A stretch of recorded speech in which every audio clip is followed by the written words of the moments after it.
नमस्कार। आज के झारखंड संध्या समाचार में आपका स्वागत।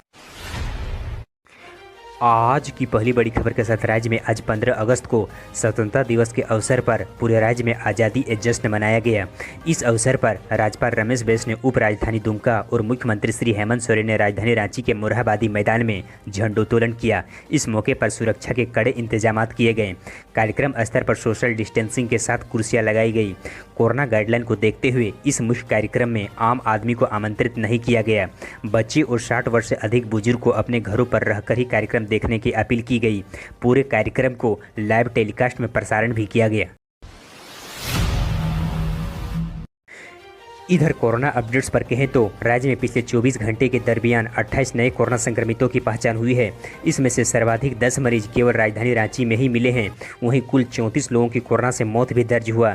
राज्य में फिलहाल 217 एक्टिव केस बचे हुए हैं। वहीं राज्य में कुल मिलाकर 3,27,000 मरीजों की पहचान हुई है, जिसमें से 3,42,000 ठीक होकर अपने घर वापस गए।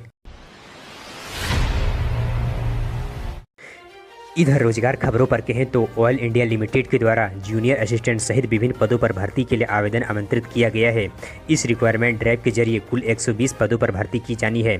इन पदों के लिए आवेदन प्रक्रिया कल 16 अगस्त तक जारी रहेगी।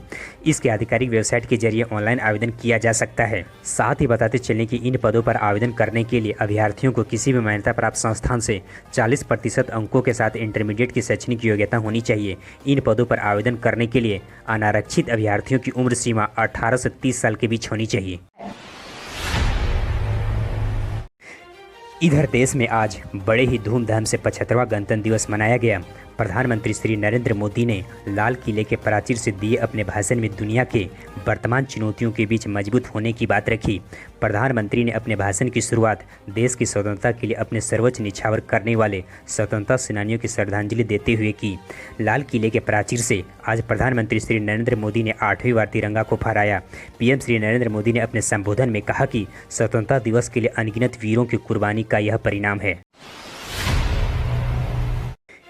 इधर राज्य के वित्त मंत्री डॉक्टर रामेश्वर उरांव ने लोहरदगा जिला मुख्यालय समेत कई इलाकों में सोबरन धोती साड़ी वितरण योजना का शुभारंभ किया। साथ ही उन्होंने कई अन्य इलाकों में भी इसकी शुभारंभ की। साथ ही वित्त मंत्री ने कहा कि राज्य सरकार भोजन, पानी, राशन, दवा और अंग वस्त्र देने की काम कर रही है।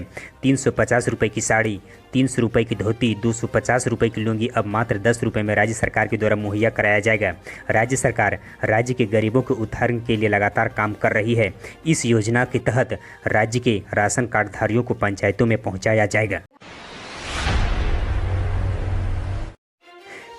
इधर राज्य में आज स्वतंत्रता दिवस के साथ साथ साप्ताहिक लॉकडाउन भी जारी रहा। आवश्यक सामग्री की दुकानें जैसे दवा दुकान, पेट्रोल पंप, राशन की दुकान, फल सब्जी, दूध की बूथ, रेस्टोरेंट व मेडिकल सेवा को छोड़कर अन्य सभी दुकानें बंद रही। वहीं शहर की पार्किंग व्यवस्था भी बंद रही। आज 15 अगस्त होने की वजह से मीट मछली की दुकानें खोलने और बेचने पर सख्त मनाही रहा। इधर राष्ट्रीय लोक अदालत का आयोजन 11 सितंबर को किया जाएगा। राष्ट्रीय विधिक सेवा प्राधिकार नई दिल्ली के निर्देश पर झारखंड राज्य में भी विधिक सेवा प्राधिकार की ओर से सिविल कोर्ट परिसर पर लोक अदालत लगाई जाएगी। इसमें जन साधारण से जुड़े विभिन्न मामलों की सुनवाई किया जाएगा। राजधानी रांची के उपायुक्त छवि रंजन ने लोक अदालत को सफल बनाने के लिए पदाधिकारियों के साथ बैठक कर कई दिशा निर्देश भी जारी किए। साथ ही बताते चलें कि इस लोक अदालत में अपने मामले को शामिल करने सहित अन्य जानकारी के लिए अपने स्क्रीन पर लिखे इस मोबाइल नंबर से संपर्क भी कर सकते हैं। इधर झारखंड सरकार की ओर से इस बार मुहर्रम का अवकाश 19 अगस्त को निर्धारित किया गया है, जबकि मुहर्रम का त्यौहार 20 अगस्त को हो रही है। इसीलिए राज्य के मुस्लिम समाज के लोगों के द्वारा इस सरकारी छुट्टी की तिथि में बदलाव करने की मांग की जा रही है। अंजुमन इस्लामिया के महासचिव हाजी मुख्तार अहमद व वरिष्ठ कांग्रेसी नेता के द्वारा मुख्यमंत्री हेमंत सोरेन से इस तिथि में बदलाव करने की मांग की गई है, क्योंकि इस बार मुहर्रम का अवकाश 19 अगस्त को निर्धारित किया गया है, जबकि यह त्यौहार 20 अगस्त को हो रही है। इधर राज्य के सभी पॉलिटेक्निक संस्थानों में शैक्षणिक सत्र 2021-22 के प्रवेश के लिए ऑनलाइन आवेदन जमा किया जाना शुरू हो गया है। ऑनलाइन आवेदन करने की अंतिम तिथि 2 सितंबर तक निर्धारित किया गया है। इसके लिए 10वीं या समकक्ष परीक्षा में कम से कम 35% अंकों के साथ उत्तीर्ण होना जरूरी है। वहीं इसकी प्रवेश परीक्षा 19 सितंबर को लिया जाएगा। वहीं इंजीनियरिंग प्रवेश यानी लेटरल एंट्री के तहत परीक्षा लेने की सूचना को भी जारी कर दिया गया है। इसके तहत 28 अगस्त तक आवेदन किया जा सकता है। इधर देश में बढ़ते विवादों के बाद ट्विटर ने एक सप्ताह के बाद कांग्रेस के पूर्व अध्यक्ष श्री राहुल गांधी के ट्विटर अकाउंट को दोबारा बहाल कर दिया है।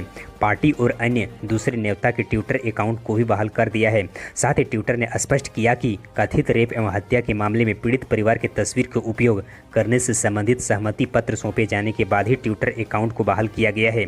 बताते चलें कि कुछ दिनों पहले दिल्ली में पीड़ित परिजनों से राहुल गांधी मिले थे और इसकी तस्वीर को साझा किया था। इसके बाद ट्विटर के द्वारा राहुल गांधी समेत अन्य कांग्रेस नेताओं के ट्विटर अकाउंट को बंद कर दिया था, जिसे अब पुनः बहाल कर दिया गया है। इधर राजधानी रांची के सभी हाई स्कूल और कॉलेजों में चल रहे वैक्सीनेशन केंद्रों को बंद करने का निर्णय लिया गया है। इसके साथ ही लगभग 10 केंद्रों को बंद भी कर दिया गया है। स्कूल कॉलेजों को खुलने के बाद जिला प्रशासन की तरफ से यह कड़ा फैसला लिया गया है। इसके बाद जिले में वैक्सीनेशन केंद्रों की संख्या घटकर अब 65 हो गई है। बताते चलने कि फिलहाल राजधानी रांची में कुल कोरोना एक्टिव केस की संख्या 95 है।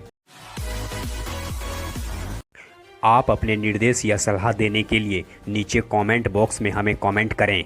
हमारे हौसला अफजाई के लिए इस वीडियो को लाइक करें और अपने मित्रों के साथ अधिक से अधिक शेयर करें। हम फिर मिलते हैं कल के अपडेट्स के साथ, तब तक के लिए धन्यवाद।